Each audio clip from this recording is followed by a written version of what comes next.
박수 소리가 크게 나가지고 하나님의 능력인 것을 다 아멘으로 하다 간 것 같아요. 그쵸? 그냥 무조건 박수 쳤나요? 아니죠? 네. 조금 교통하심이 좀 있는 것 같아요. 오늘 기도와 약간 연관된 그런 교재인데요. 또 예배 시간에도 약간 관련된 그런 부분을 이혼의 형제님이 또 감사로 찬양했는데요. 은혜가 있는 것 같습니다.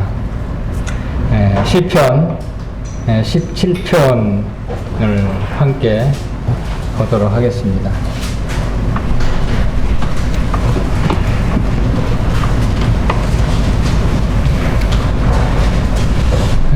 전장을 형제님, 자매님 그렇게 교독하도록 하겠습니다. 1절 형제님부터 시작하겠습니다. 시작. 여호와여 우리의 호소를 들으소서. 나의 울부짖음에 주의하소서.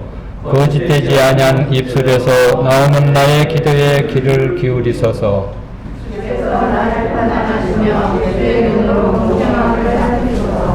주께서 내 마음을 시험하시고 밤에 내게 오시어 나를 감찰하였으나 흠을 찾지 못하셨사오니 내가 결심하고 입으로 범죄하지 아니하리이다.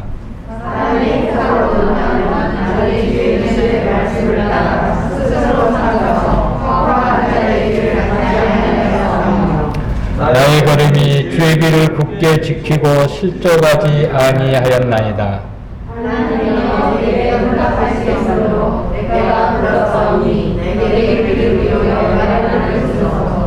주께 피하는 자들은 그 일어나 치는 자들에게서 오른손으로 구원하시는 주여, 주여 귀한 사랑을 나타내소서.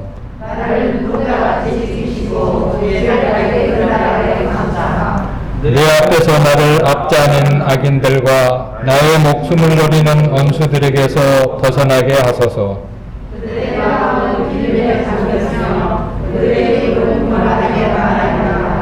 이제 우리가 걸어가는 것을 그들이 에워싸서 노려보고 땅에 넘어뜨려 하나이다.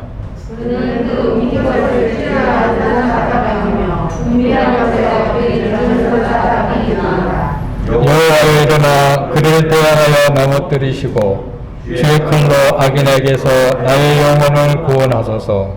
여호와여 이 세상에 살아있는 동안 그들의 목임을 받는 자들에게 대해서 주의 손으로 나를 구하소서. 그들은 주의 물로 배를 채우고 자녀로 만족하고 그들의 남은 사람을 그들의 어린아이에게 물려주는 하나이다.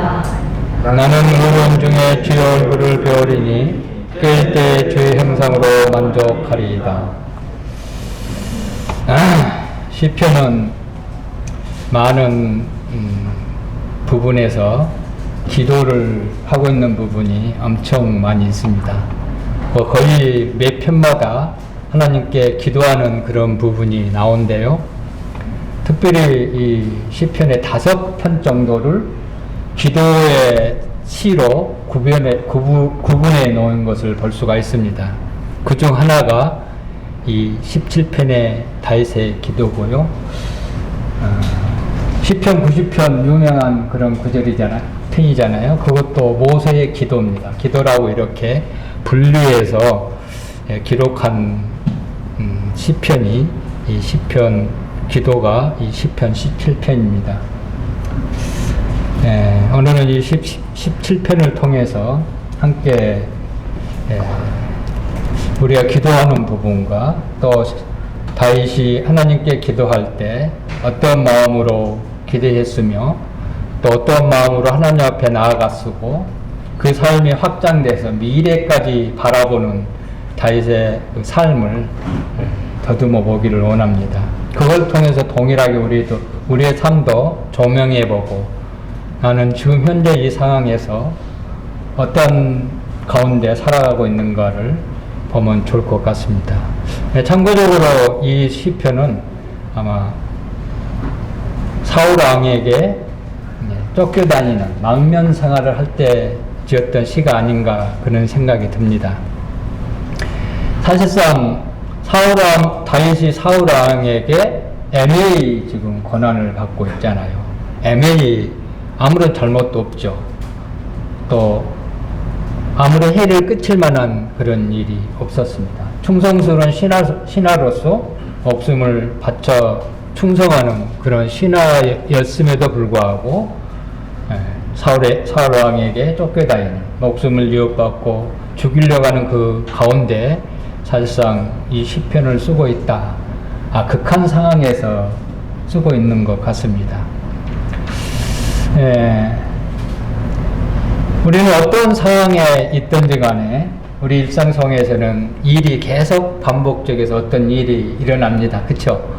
일어나지 않는 일이 있습니까? 사실상 사람이 태어나서 죽을 때까지는 일로 말미암아 살아간다. 그렇게 얘기하는 겁니다. 잠자는 것도 일이잖아요.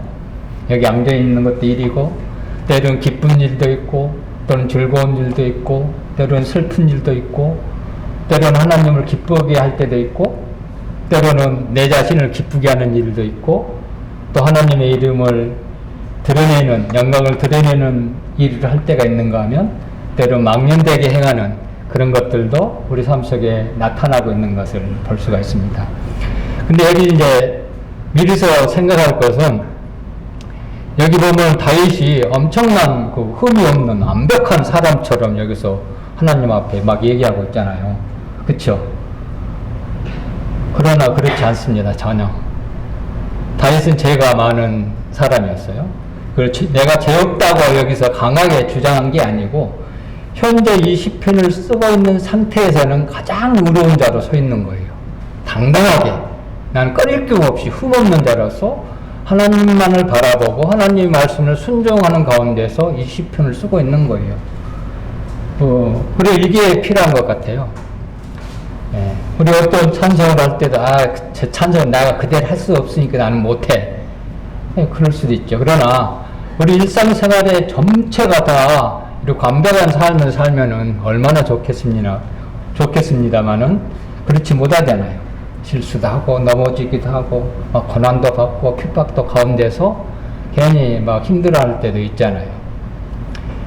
그러나 중요한 것은 현재 내 상황에서 하나님을 볼 수 있는 그런 지각이 필요하다는 거예요. 예배 시간에 어떤 생각을 가지고 오십니까? 주님만이 볼 수 있잖아요. 예배 시간은 하나님께서 나 떡을 뗄까 말까 그 판단한 시간이 아니에요. 그거는 예배 하기 전에 저녁에 그걸 다 해결하고 와야 되는 거예요. 그걸 살핀다는 것은요, 예배 전에 살피는 것이지 떡을 뗄 때 나를 살피라는 의미가 아니거든요. 그래서 나를 살핀 다음에 예배에 합당한 자로 이미 다 깨끗하게 정리돼 가지고 당당하게 나오는 거예요. 예배 시간에는. 이게 포인트예요. 그러지 않으니까 하나님 앞에 들을 게 없는 거예요. 준비를 안 하니까. 사실상 다윗은 그런 마음을 늘 가지고 있었어요. 완벽한 가운데 있었어요. 사울을 죽일 만한 찬스가 있었잖아요. 그래도 안 했잖아요. 왜 그랬을까요? 하나님의 뜻이 아니니까. 안 죽였어요. 사울을 죽일 만한 상황력이 있어서도 안 죽였잖아요. 그런 부분을 생각할 수가 있습니다. 어쨌든 이제 보면은요, 우리가 기도할 때 또 어떤 마음으로 기도해야 될 것인가를 1절, 2절에 잘 기록되어 있습니다. 여호와여 우의 호소를 들으소서, 이렇게 얘기합니다. 전에 성경은 정직한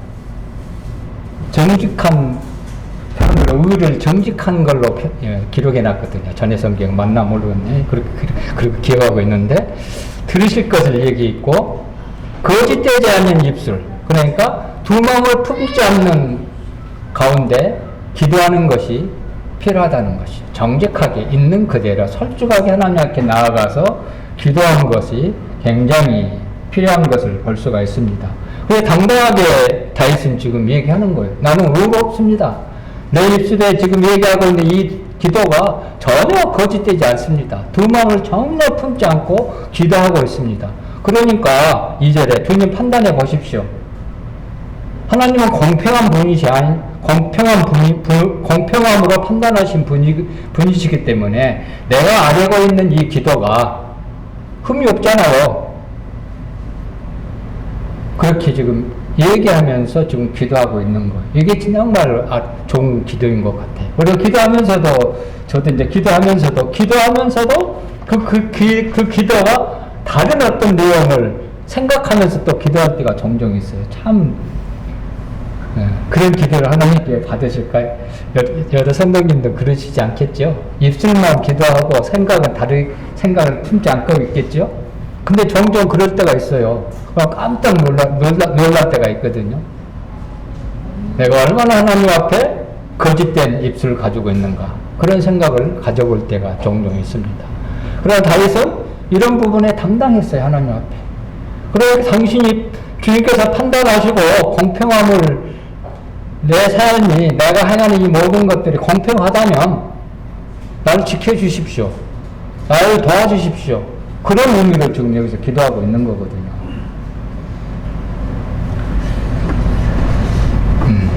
그래서 이런 간절한 기도가 다윗이 하고 있는 것처럼 우리가 하나님께 이런 간절한 기도로, 이런 간절한 마음을 가지고 기도를 해야 된다는 거죠.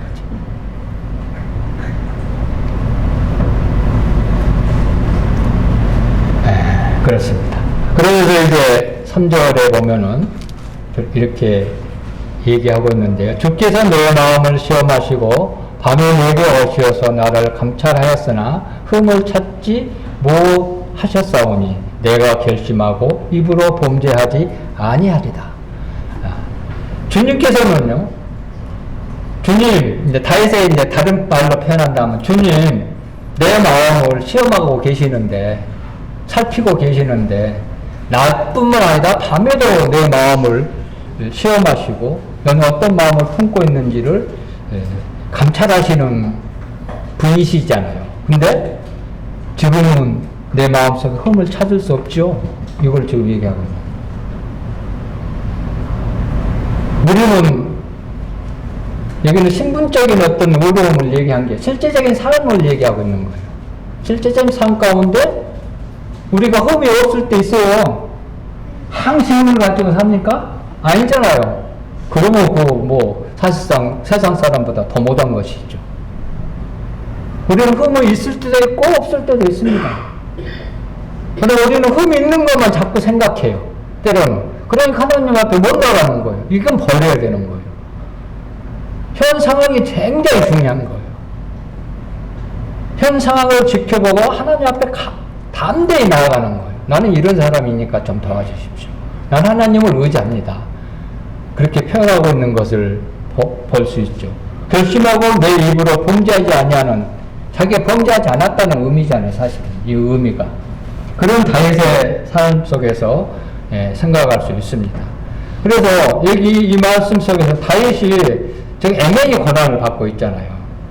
우리가 무슨 잘못에 대해서 고난을 받으면 어떻게 우리 마음속에 우리 양심이 뭐라고 얘기하나요? 그래, 내가 잘못했으니까 내가 잘못한 일을 했어. 스스로 얘기하잖아요. 그치?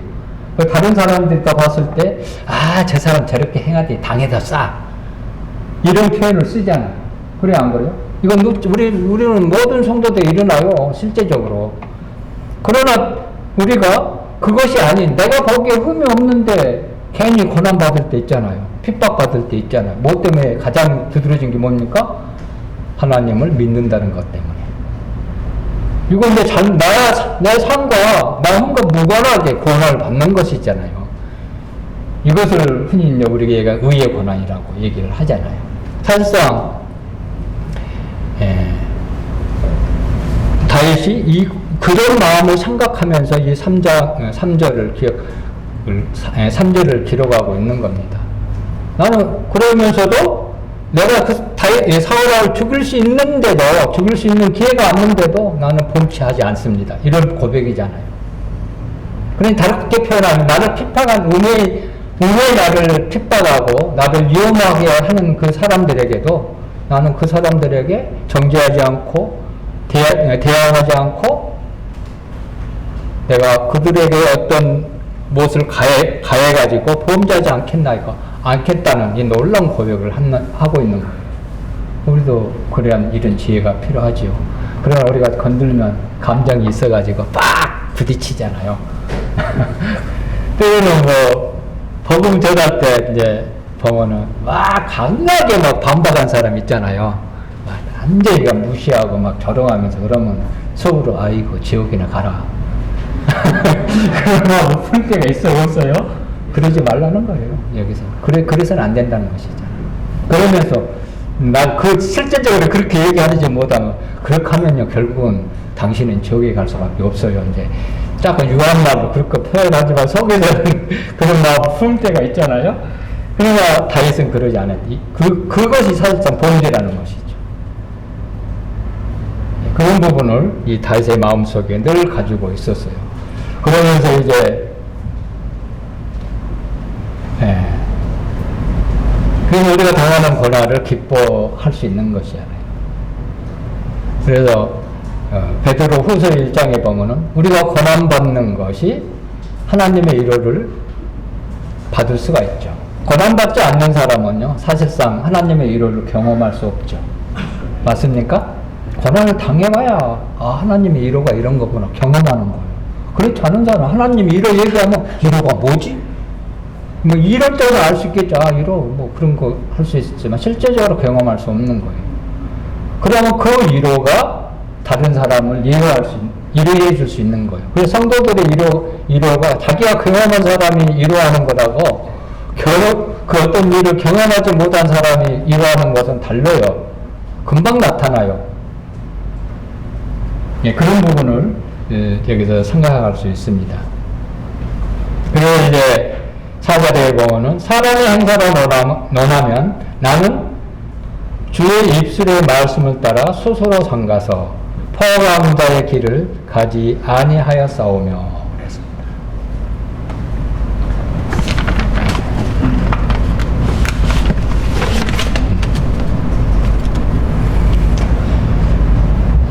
다윗은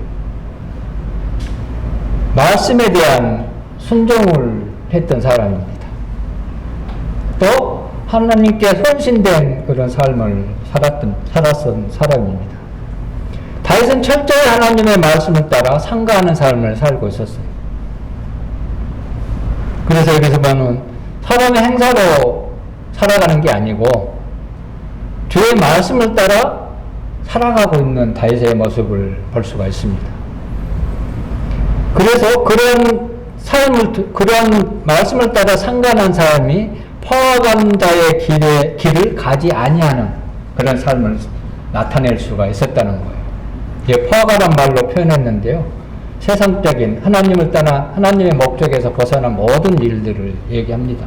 성도들도 하나님의 목적을 위해서 우리를 구원하셨잖아요. 그렇죠? 그걸 떠난 포악한 자. 포악한 자의 길이 사실상 9절에서 13절에 사람들을 얘기하고 이런 가는 길을 얘기하고 있는 거예요. 물론 다른 사람들을 여기서 얘기하고 있지만 그 다른 사람 중에 이런 삶을 살 수도 있다는 거죠. 우리가 다른 사람들에게. 그런데 다윗은 하나님의 말씀을 따라 포악한 길을 가지 아니하는 유일한 방법이 거기가 있다는 거예요.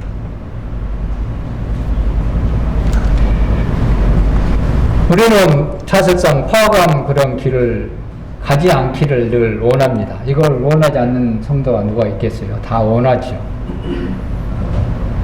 그러려면 뭐가 필요하나요? 하나님 말씀 앞에 가까이 가야 돼요. 하나님의 말씀을 늘 붙들고 있어야 된다는 것이다. 주님께서 이 땅에 오셨을 때 사단과 맞붙었습니다. 강해에서 시험을 받을 수 있잖아요. 그때 주님께서 사용하신 무기가 뭡니까? 말씀이잖아요.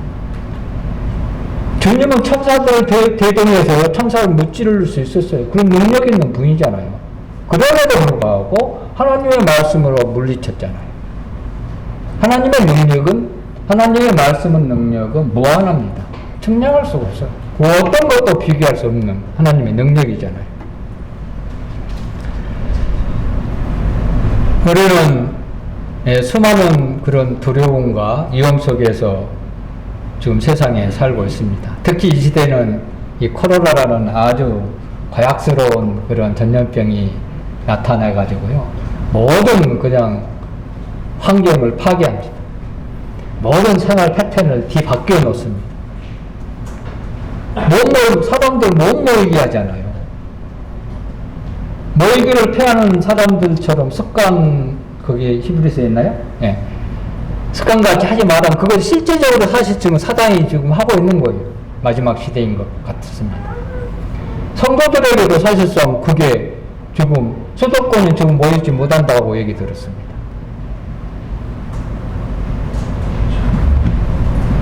그러나 우리 내돈교회는 참 은혜가 하나님의 지극히 높으신 그런 보호 아래 있는 것 같아요. 네, 나중에 나옵니다만 오늘 보니까 뭐 많이 참석하고 계시잖아요. 하나님 은혜인 것을 기억하면 좋을 것 같습니다.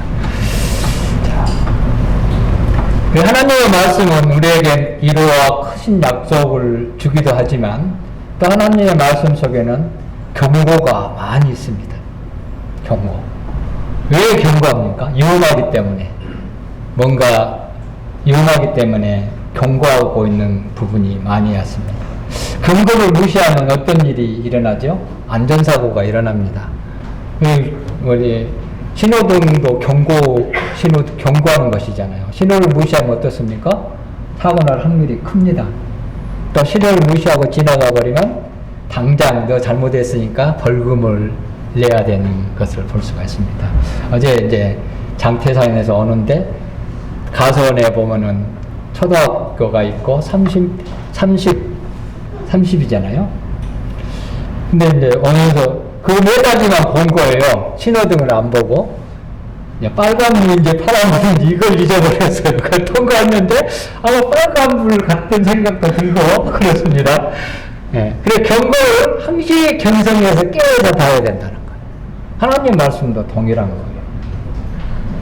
눈을 깨어서 정신 바짝 차리고 하나님께서 나에게 무엇을 얘기하고 있는지를 봐야 된다는 거예요.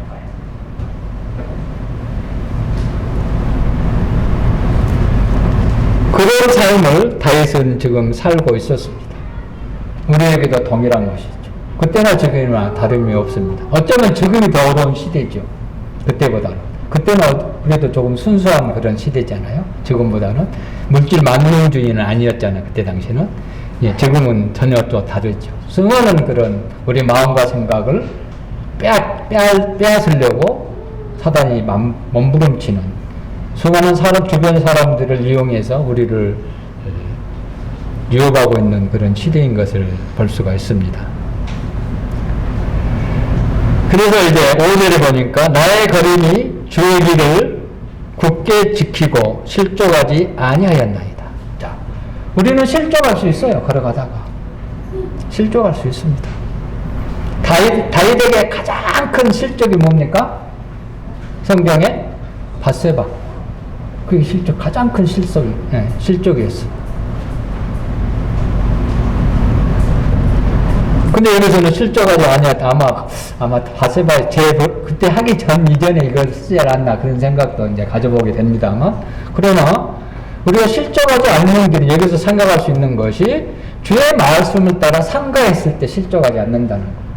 밧세바는 실족했을 때는 주의 말씀 아래 똑바로 서 있지 않았었어요. 다른 장소들은 신하들은 다 전쟁터에 나갔지만 혼자 한가하게 여러 거스름거리고 다녔잖아요. 그랬을 때 뭐가 보였습니까? 그 여인이 눈에 들어왔던 거예요.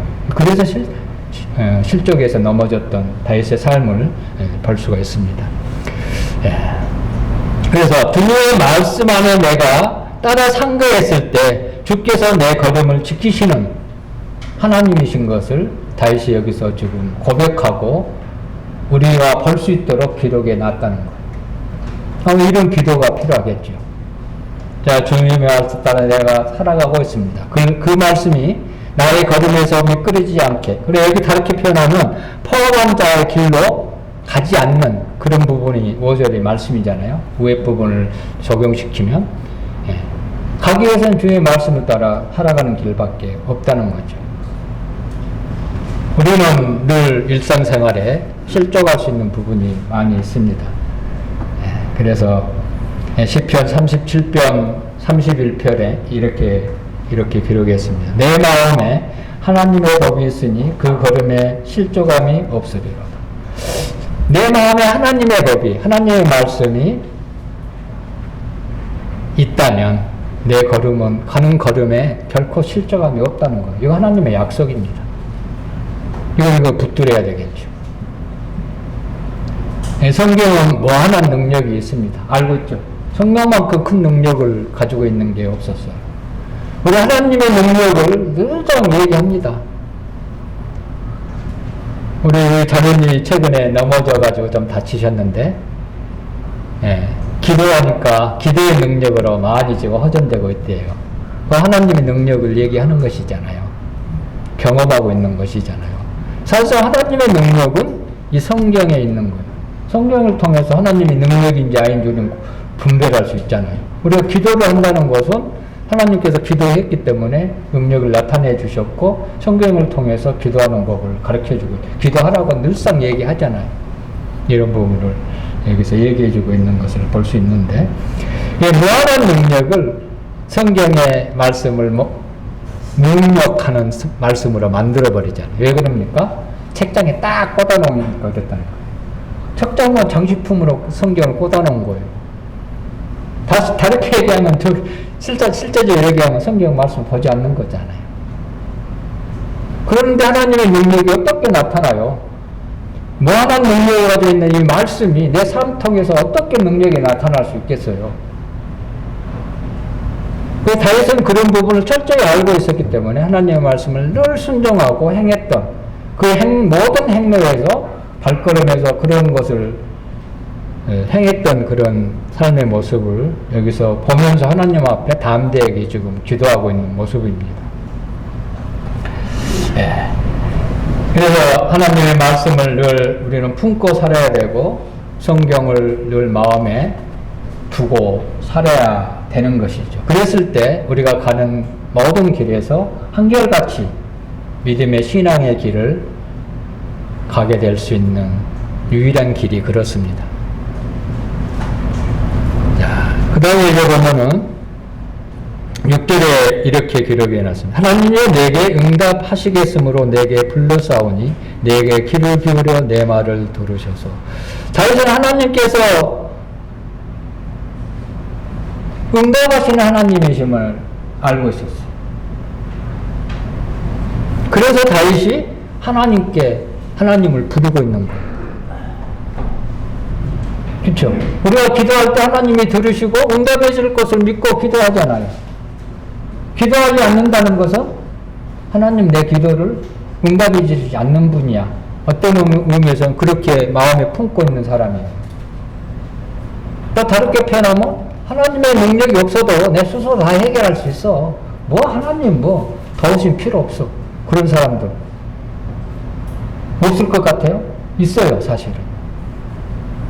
내 자신에게도 때로는 있어요. 모든 부분을 다 그렇게 하지 못하잖아요. 안전하지 못하기 때문에.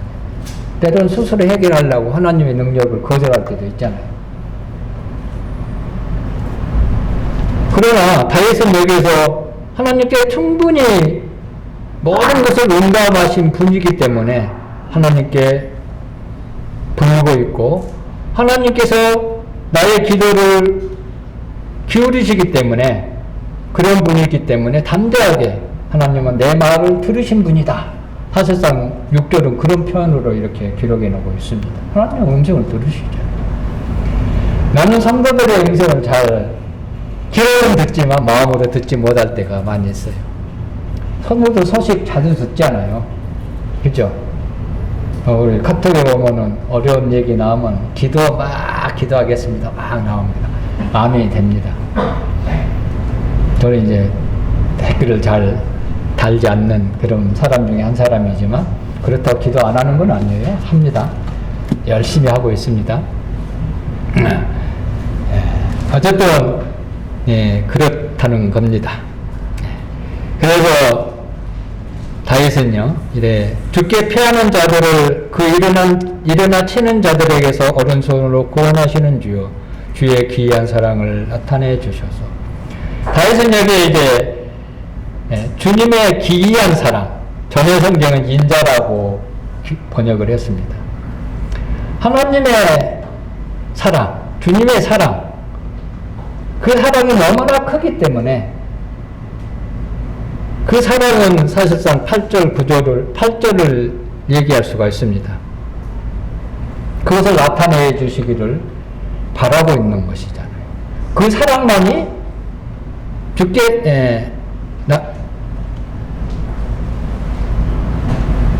주님께 피했을 때만이 나에게 일어나는 수많은 일들에서 나를 무너뜨리려는 수많은 일들에서부터 구원하시는 하나님, 그 하나님의 사랑을 나타내 주실 것을 여기서 구하고 있는, 실제적으로 구하고 있는 것이잖아요.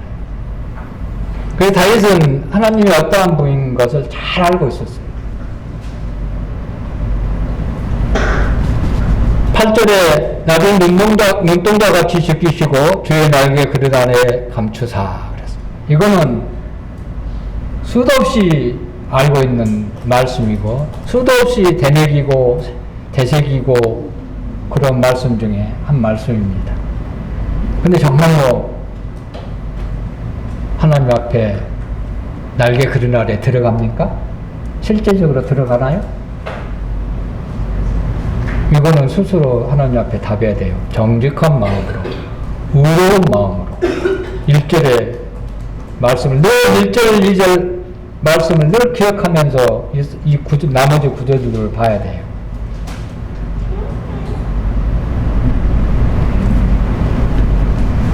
자, 눈동자는 까만 부분을 눈동자라고 흔히 얘기하죠. 내가 이 형제를 지금 딱 보는데 내가 내 모습 보이잖아요. 왜 보입니까? 눈동자 안에 내 형상이 딱 상이 그려지기 때문에 나를 볼 수 있습니다. 그런 의미예요. 눈동자라는 의미가. 그만큼 우리를 하나님이 우리를 생각하고 있다는 거예요. 눈동자를 보호하고 있는 것들이 많이 있습니다. 속눈썹도 있고 겉눈썹도 있죠. 눈꺼풀도 있고 눈두렁, 그 눈을 보호하는 이 안구가 속이 있잖아요. 그것도 있고 눈이 아프면 눈에서 뭔 일이 일어나면 가장 먼저 뭐가 올라가나요? 빡 선이 보호하잖아요. 여기서 눈동자같이 보호한다는 것은 그런 의미로 우리를 보호하시는 하나님이라는 거예요.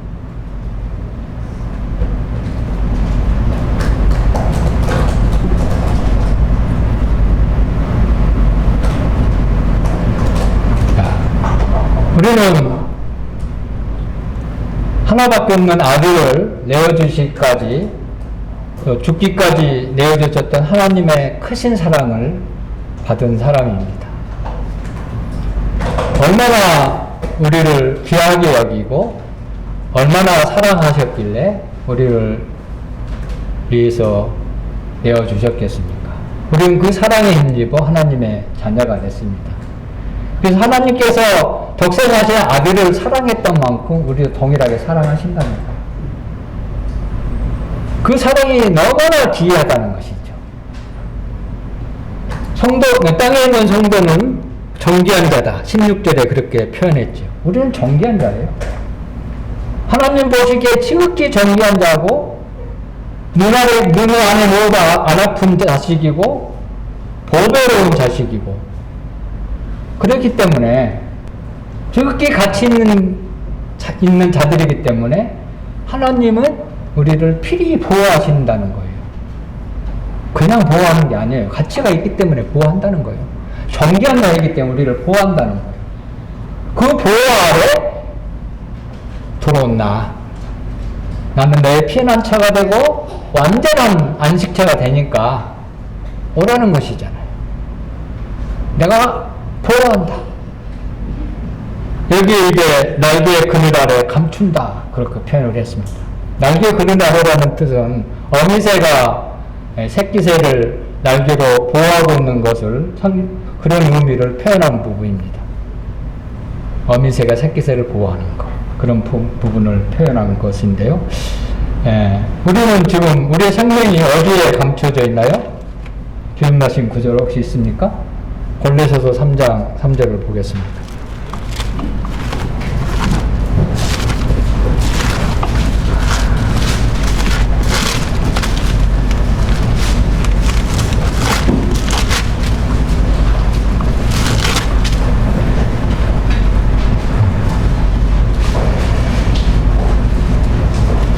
이는 너희가 죽었고 너희 생명이 그리스도와 함께 하나님 안에 감춰져 있다. 자, 우리 생명은요, 하나님 안에 감춰져 있다는 거예요. 구약의 성도들보다 더 완전한 곳에 있는 거예요, 사실. 구약의 성도들은 그날에 보호를 받았지만, 지금 우리는 생명이 하나님 앞에 감춰져 있으니까 얼마나 안전한 곳입니까? 그 안에 얼마나 하나님의 피난처가 되겠어요? 그 안에 숨어져 있는 거예요. 신분적이지만, 그러나 실제적으로 우리도 그런 가운데 경험할 수 있는 부분이잖아요. 우리는 그런 자들이에요.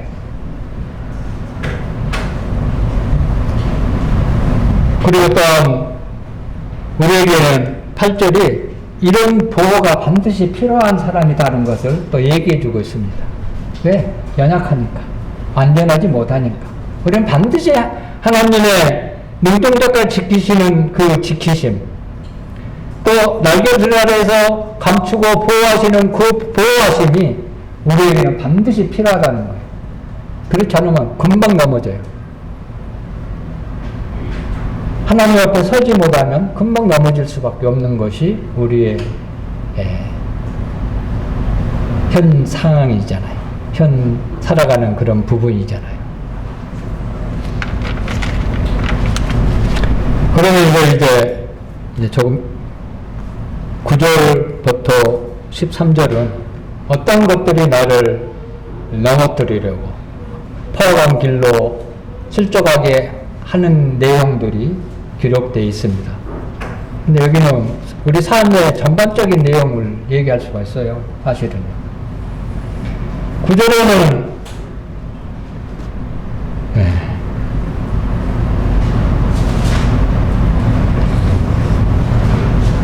나의 압제하는 악인들, 또 내 목숨을 노리는 원수들, 그렇게 표현한 내 모든 소유와 내 생명 맛을 빼앗으려고 하는 이 악인들에게서 우리가 안전하게 피할 수 있는 것은 8절 안으로 들어가야 됩니다.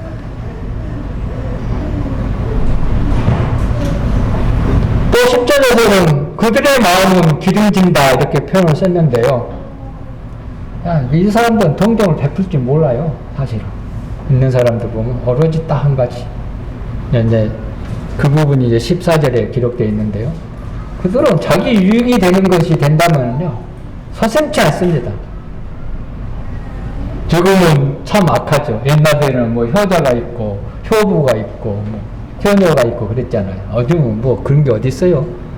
자기 유익이 있으면 부모도 죽이잖아요. 이게 그들에게 이런 기름진 마음 표현을 이렇게 그런 마음을 표현했다는 거예요. 실질적으로 우리도 때로는 그런 마음을 품을 때가 있잖아요. 내 유익만에 의해서 추구하는 그런 삶. 내 유익을 위해서 하나님의 의를 구하는 것보다 내 의를 구하는 그런 것들이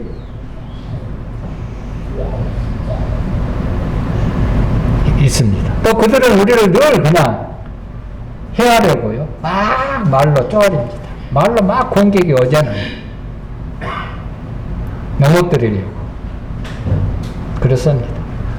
11절, 11절도 같은 그런 약간 다른 내용들입니다만 그렇게 기록되어 있습니다. 베드로전서 한번 볼까요? 베드로는 그런 부분에 대해서 이제 이렇게 표현을 했는데요. 베드로전서 5장 8절 보겠습니다.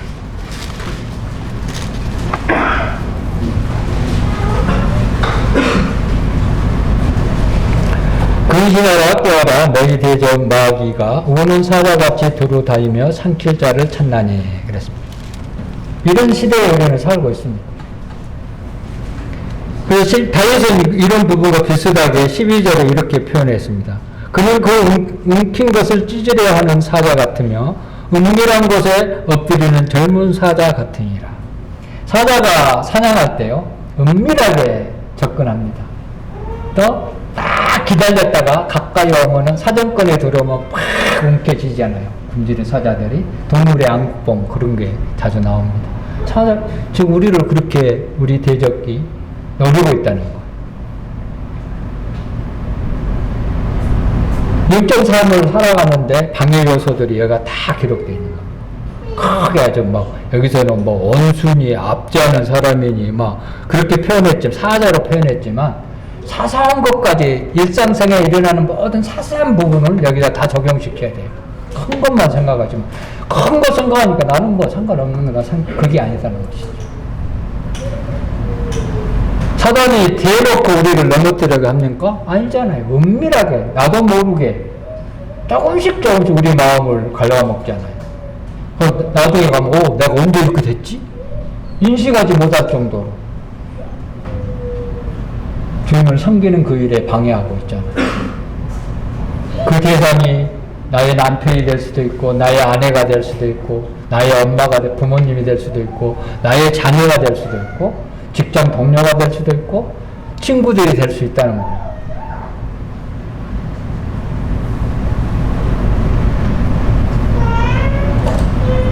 그런 자들에게 이제 말씀하고 있는 부분이 그렇습니다. 그래서 다윗은 8절에 나를 지켜주시고 나를 감추어 주실 것을 여기서 얘기하고 있는 것을 볼 수가 있습니다. 이런 가운데 하나님이 어떠한 분인 것을 알았잖아요. 그러면서 이제 그 생각이 그 눈의 시선이 미래까지 넘어갑니다. 사후의 세계까지 다윗은 바라보고 있어요. 그 부분이 15절입니다. 그러니까 이걸 경험하지 않는 사람들은, 이런 하나님 앞에 나아가지 않는 사람들은요, 미래 주님이 오시고 우리가 주님처럼 주님 형식으로 닮아가게 되고 또 주님의 얼굴을 맞다 보게 될 텐데 이게 마음에 와 닿지 않는 거예요. 그렇기 때문에 주님으로 만족한다는 고백을 감히 할 수 없는 겁니다. 왜? 평상시 때 주님과 아무런 관계 없이 살아갔는데 어떻게 미래까지 지금 희미한 것도 거기서 만족을 못 찾고 하나님 앞에 감사를 못 드리는데 하나님 앞에 나아가지 못하는데 하나님을 찬양하지 못하는데 어떻게 미래에 그 놀라우신 하나님의 영광을 볼 수 있어요? 마음에 전혀 와닿지 못한 거예요. 그러니까 주님 다시 오십시오. 그런 간절한 소망을 품을 수 없죠.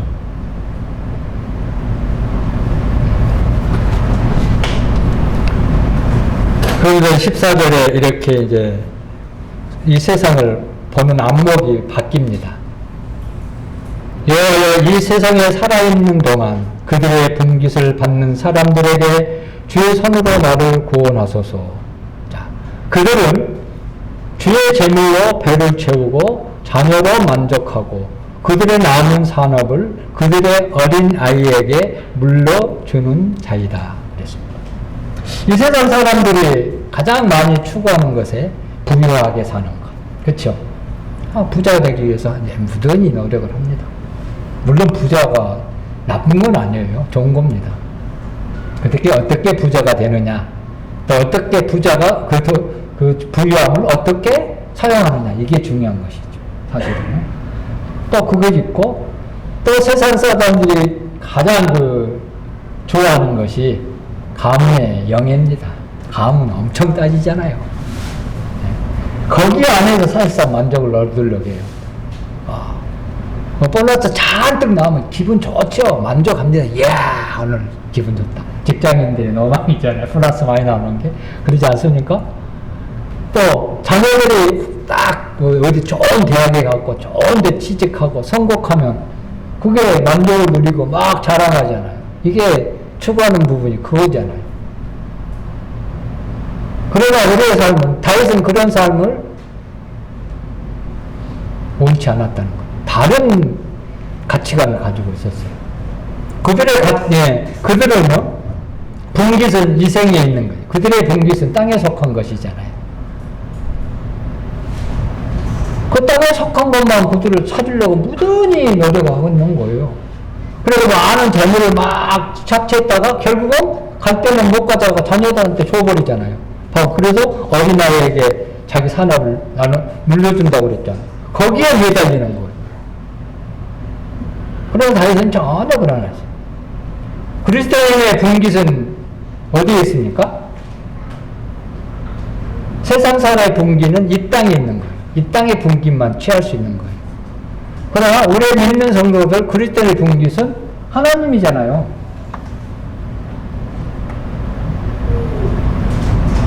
그렇죠? 우리는 뭐 주님이 나의 모든 것이 되신 분이다. 그런 고백을 할 때가 있잖아요. 뭐 못할 때도 있지만 합니다.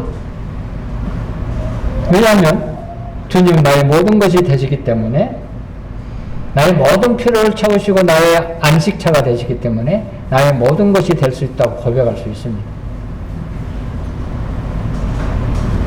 그래서 이 세상의 분깃에, 세상 사람들은 이 세상의 분깃에 살아가지만 이 세상 살아가는 우리는 이 세상 속에서 하나님의 분깃을 취할 수 있는 영광이 우리에게 주어졌다는 거예요. 놀라운 거예요. 우리가 살아있다는 걸 감사해야 돼요. 왜냐하면 하나님의 하늘나라에 있는 분깃을 이 땅에서 가지고 가기 때문에 그렇습니다. 하늘나라에 가서는 하늘나라의 영광의 분깃을 취할 수가 없어요. 여기서 취한 것은 하나님께서 받는 것이지만 하늘나라에서 하나님의 영광을 행해가지고 분깃을 하나님께 받을 수 없다는 거예요. 그래서 이 땅에 머무른 게 얼마나 큰 영광인지 몰라요. 이걸 기억해야 돼요. 그래서 먼저 그 나라와 그 의를 구하라는 이유가 그래서 있는 거예요.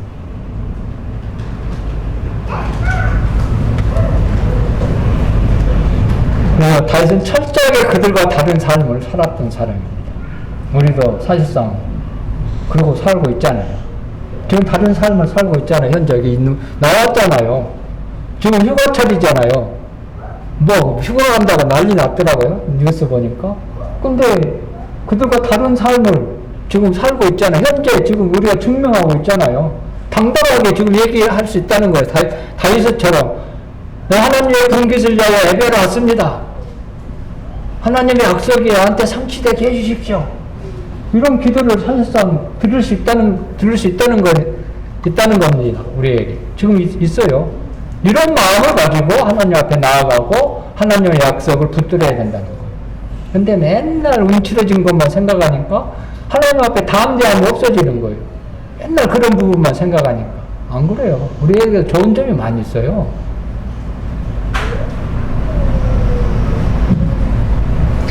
그래서 이 세상의 복을 누린 것도 필요해요. 당연히 돈도 있고 뭐 의식주를 해결하려면 필요하죠. 그거 없으면 안 되잖아요. 일도 열심히 하는 거예요. 월급도 받고 돈도 많이 벌고 11조 드리고 또 이상도 드리고 뭐 더 특별 헌금도 하고, 이게 하나님의 분깃이에요. 그렇게 직장 생활하는 사람들이 실제적으로 하나님을 위한 직장 생활을 하는 거예요.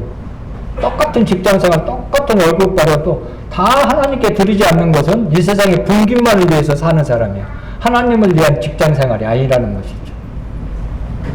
우리가 버는 것도 하나님을 위해서 쓰기 위해서 도는 것은 똑같이 돈을 벌어도 하나님의 분깃을 위해서 살아가는 것이잖아요. 그 차원이 다르는 것이죠. 다른 사람이라는 것을 얘기를 여기서 또 우리가 적용해 볼 수가 있습니다. 예, 그래서 다윗이 이제 우련 중에 있는 주님을 봤다는 거예요. 15절에 그렇습니다. 우럽지 않는 사람, 고려하지 않는 사람은 하나님의 얼굴을 볼 수 있습니까? 볼 수 없습니까? 절대 볼 수가 없어요. 의롭지 않는 사람, 의로운자가 아닌 자는 하나님의 나라를 갈 수 없다는 것은요, 하나님의 얼굴을 볼 수 없다는 말이에요. 우리의 최대의 영광은 하나님의 얼굴을 실제적으로 보는 거예요. 나중에 가서 주님의 얼굴을. 가시면드가 썼던 자국, 손자국, 옆구리 찬자국 실제적으로 볼 거란 말이에요. 주름이 났는지, 코가 2개인지, 입이 3개인지 모르지만 그때는 정확하게 알 수 있다는 거예요. 지금은 뭐 예수님 상상해서 그려놨지만 실제적인 것을 볼 수 있다는 거예요. 그런 사람, 어떤 사람이 볼 수 있다고요? 의로운 자. 우리는 수많은 범죄 가운데 있었지만 의로움을 받는 자들이었잖아요. 하나님께서 거저 우리를 의롭다 해 주셨잖아요. 믿는 자들이. 내가 의롭게 살기 위해서 거룩해진 게 아니고 의롭게 된 것이 아니고 하나님의 은혜로 우리를 의롭다 하시고 죄악 가운데 건져주신 그 은혜로 말미암아 하나님의 얼굴을 볼 수 있다는 거예요. 근데 우리는 지금도 사실상 희미하게마나 주님의 모습을 볼 수 있습니다. 무엇을 통해서 주님을 볼 수 있나요? 말씀을 통해서 주님을 볼 수 있잖아요. 하나님의 사랑을 볼 수 있는 것은 십자가를 통해서 볼 수도 있는 거고, 나를 구원하시고 나를 눈동자같이 지켜주시고 그늘을 지켜주시는, 감춰주시는 그 하나님, 나의 생명이 하나님 안에 감춰져 있는 그 감춰진 것을 통해서 하나님의 어떠한 분인 것을 우리는 희미하게나 볼 수 있잖아요. 그러나 이제 우리 주님 나라 갔을 때 그걸 볼 겁니다. 이게 실제적인 엄청난 그런 우리에게 바라고 있는 것이잖아요. 죽도록 사랑했을 때 특징이 죽도록 보고 싶다는 겁니다. 그죠? 보고 싶지 않는다는 것은요, 사랑하지 않는다는 뜻입니다. 우리 주님을 정말 사랑하시면 주님의 얼굴을 볼 날을 간절히 원하는 거예요. 그랬을 때 이제 깰 때 주의 형상으로 만족하다. 우리의 만족은 주님을 닮아가는 걸로 만족해야 된다는 뜻이에요. 현 시대에 적용한다면. 그러나 미래에 가면 우리가 주님처럼 바뀌잖아요. 주님의 형상처럼 주님 같은 몸을 입어버리잖아요. 안전한 자로. 아픔도, 슬픔도, 괴로움도, 우리 마음과 생각을 다 지키시고, 그런 희락과 평안만 있는 그런 자들로 우리를 변화시켜버리잖아요. 근데 지금도 실제적으로 우리는 변화되어 가고 있는 겁니다. 지금 슬슬. 그죠? 네.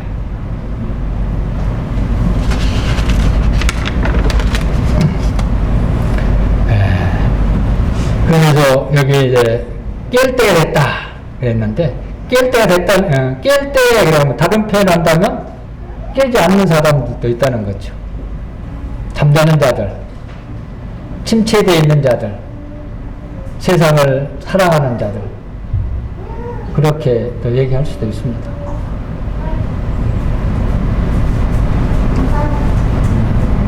그러나 우리는 늘상 하나님 앞에 깨어 있어야 되는 거죠. 네. 여기에서 이제 깨일 때는 다르게 이제 미래에는 우리가 부활한 몸을 또 잠자는 자에서 깨어나는 것은 부활을 또 의미하고 있잖아요. 그런 부분도 이제 미래에는 그렇습니다. 그러나 현재 적용했을 때 그렇다는 거예요. 그 미래의 부활을 실제적으로 우리는 지금 여기서 맛보고 있는 거예요. 그래서 부활의 삶을 살아라, 그런 표현을 쓰잖아요. 살아있는 생명, 하나님의 생명으로 살아가는 것. 다르게 표현하면은 부활의 생명을 산다는 것은요, 주님의 형상에 합당한 삶, 주님을 닮아가는 삶이 사실상 부활의 삶입니다. 또 다르게 표현하면 그게 또 영화배, 뭐죠? 또 갑자기 단어가 생각 안 나네. 네, 성화되는 그런 삶을 얘기할 수 있습니다. 네, 그런 부분을 기억하면 좋습니다. 네, 이런 부분과 생각해서 이제 빌립보서 3장 21절은 주님과 형상과 같이 된다는 말을 썼고요. 요한일서 3장 2장과 오늘의 이 말씀과 비교해서 한번 살펴보면서 마치도록 하겠습니다. 요한일서 3장 2절입니다.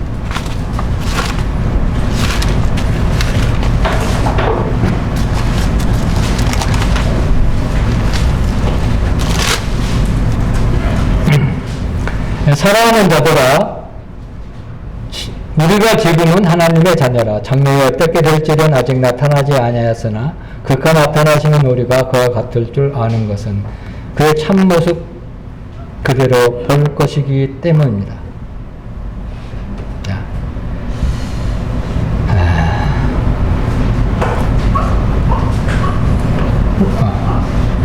우리의 만족은요, 어디에 시편 기자는 나는 주의 형상을 본 걸로 만족하겠다 그렇게 표현을 했습니다.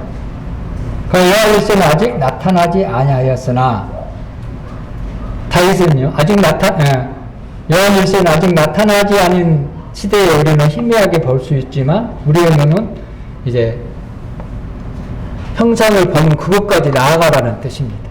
다윗은 그 정도의 신앙의 눈을 가지고 있었어요. 대단하지 않아요? 사실상 구약의 성도들과 신약의 성도들은 저 차원이 다릅니다. 그러지 않습니까? 그렇죠?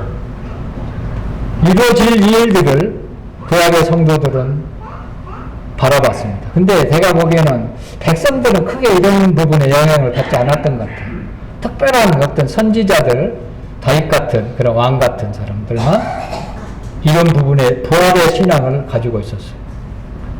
선지자들 중에서도 다 그런 게 아니고 몇몇 사람만 기록되어 있는 것을 볼 수가 있거든요. 그렇습니다. 우리는 앞을 항시 더 앞에 나아가야 되는 거예요. 그 다음에 보면 그와 같을 줄 된다. 여기서 그와 같을지 된다. 우리 엄청난 변화가 일어날 것입니다.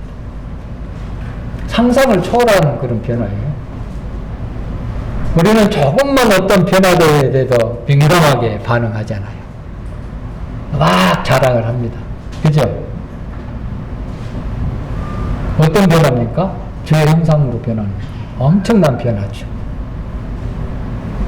그 변화가 대단할진데 지금은 그것을 우리는 경험해 가야 된다는 거예요.